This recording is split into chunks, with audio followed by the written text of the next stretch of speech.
बिस्मिल्लाहिर्रहमानिर्रहीम। अस्सलाम वालेकुम। क्या हाल चाल है? आज 21 तारीख़ है मार्च की और हमारे रावलपिंडी में तो काम काज नहीं हो रहा, बंद हालात हैं। इस्लामाबाद को बंद कर दिया है, रावलपिंडी में बंद हो गया है। कुछ जगह यहाँ पिंडी में भी बैंक्स बंद हो गए हैं और कई कई बैंक में तो आज स्टेट बैंक ने फंक्शन ही नहीं किया और अंडर वैल्यू किया हुआ है सारे क्या कहते हैं ब्रांचेस को। और एक वक्त तो ये आ गई कि जो डीसी और पुलिस के बंदे आ गए और ब्रांचेस बंद करा रहे थे, दुकानें बंद करा रहे थे। तो ये है, तो इस हालात में आप समझते हैं कि जी इस मुल्क में क्या बिजनेस होगा। बहरहाल हम तो आपकी खिदमत के लिए हाजिर हैं, एक मालूमाती वीडियो के साथ हाजिर हो रहे हैं जिसकी बड़ी पुरजोर फरमाइश थी। तो प्लीज़ ब्रेक के बाद मिलते हैं।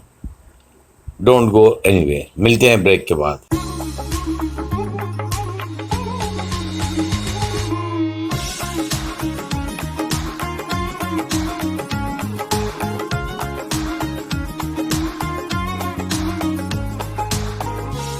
जी welcome back from the break. आप मेरा ऑफिशियल यूट्यूब चैनल देख रहे हैं और आज मैं आपको एकेडमिक और technical analysis of shares values के बारे में बताऊंगा।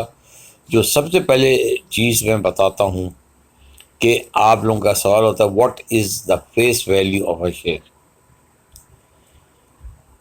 जो फेस वैल्यू का शेयर होता है कि जिस पे उसकी जो नॉमिनल वैल्यू जब वो फ्लोट होता है ना, उसके ऊपर होता है। मतलब जब उसका आईपीओ आता है और वो फ्लोट होता है तो वो जिस भी आता है तो उसको फेस वैल्यू कहते हैं। फेस वैल्यू पाकिस्तान में अमूमन 10 रुपीज़ की होती है, मगर कुछ शेयर्स ऐसे हैं जो कि 5 रुपये पे भी हैं। जैसे कि एक नेशनल फूड्स है, वो 5 रुपये पे है। और इसको अगर हम गवर्नमेंट सिक्योरिटीज़ में देखें, it is the amount which is paid to the holder at maturity. तो वही होता है कि इसमें जो मैच्योरिटी के ऊपर मिलता है या जिसके ऊपर शेयर इनिशियली फ्लोट होता है उसको फेस वैल्यू कहते हैं।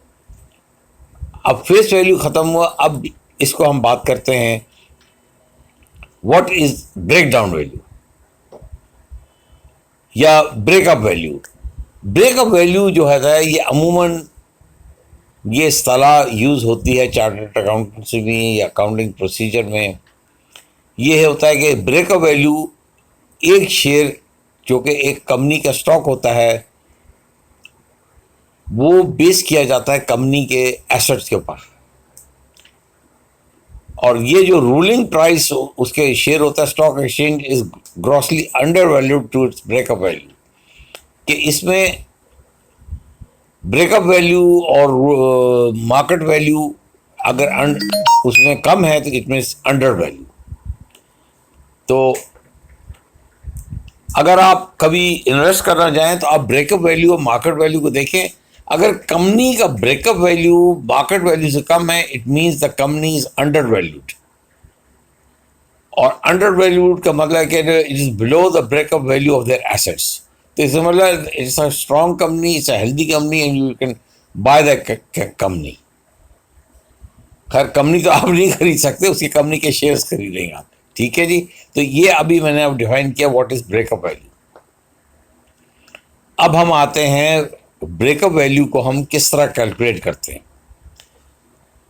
देखिए इसका बड़ा सिंपल फॉर्मूला है, मैं पहले भी बता चुका हूँ। Total breakup value is obtained by taking total assets of each component and deducting the liability. मतलब total assets minus the liability जितने उस पर हैं।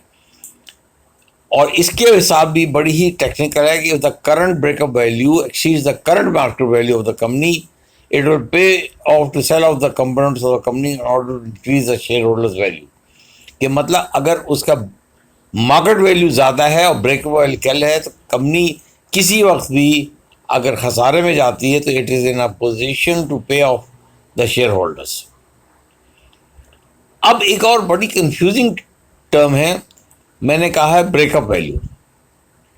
अब एक कंफ्यूजिंग टर्म आ रही है, इसको प्लीज़ ज़रा मोहतात होकर सुनिए।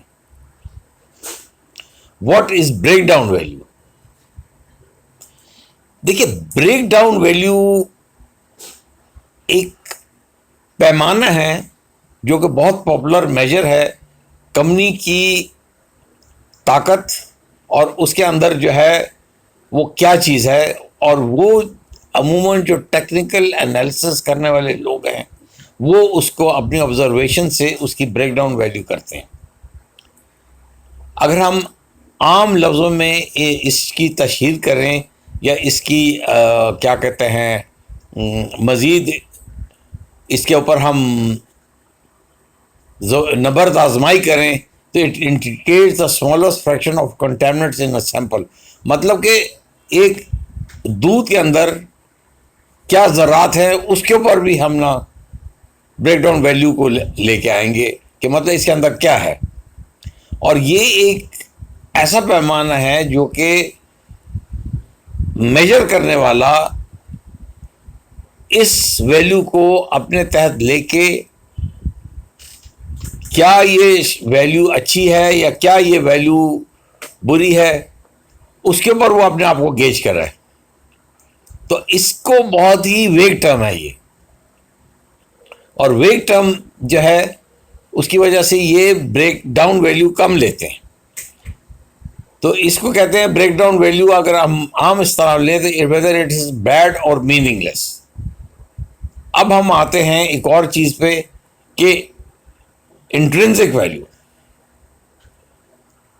अब जैसे जैसे कहते हैं ना, आप समुंदर की गहराई में जाएंगे ना तो आपको नई नई चीज़ें मिलेंगी। तो इंट्रिंसिक वैल्यू के ऊपर आते हैं। इंट्रिंसिक वैल्यू जो है ये रेफर करती है बुनियादी फंडामेंटल वैल्यूज़ एक चीज़ के अंदर, किस एसेट के अंदर और फाइनेंशियल कॉन्ट्रैक्ट के अंदर। अगर मार्केट वैल्यू कम है और गुड बाय है इफ अबव, तो ये सेल अच्छी होगी। मैं फिर अपने आप को बताता हूँ कि अगर मार्केट वैल्यू अच्छी है तो इट मीन्स कि इंट्रिंसिक वैल्यू भी बेहतर होगी। मगर उसमें क्या क्या चीज़ मिलावट है, आमेजिश है, लोन है या क्या प्रॉब्लम्स हैं, उसको भी अंडरटेक किया जाता है। मगर बात यह है कि ये इसमें कोई यार्डस्टिक मेजर नहीं है कि रूल ऑफ थंब नहीं है या 2 × 2 4 नहीं है। ये बहुत ही पेचीदगी से एक अच्छा फाइनेंशियल एनालिस्ट जो होता है उसको एनालाइज करता है। और जब हम इसको वैल्यूएट करते हैं तो बहुत तरीके हैं। It is for arriving at fair assessment value of a shares intrinsic value. तो इंट्रिंसिक का जो लफ्जी मतलब है कि अंदर की। तो ये अब हमने आपको सारी 4-5 चीज़ें बता दी हैं। ये भी आपका फरमाइशी प्रोग्राम पूरा किया है और उम्मीद है कि आज की वीडियो आपको पसंद आई होगी। अपना बहुत ख्याल रखिए। रमज़ान की आमद है। इंशाअल्लाह ताला एक और नई वीडियो के साथ जल्द हाज़िर होंगे। हमारे चैनल को सब्सक्राइब करें, हमारे चैनल को शेयर कीजिए, लोगों में तशहीर कीजिए। वस्सलातु वस्सलामु अला खातमुन नबीय्यीन।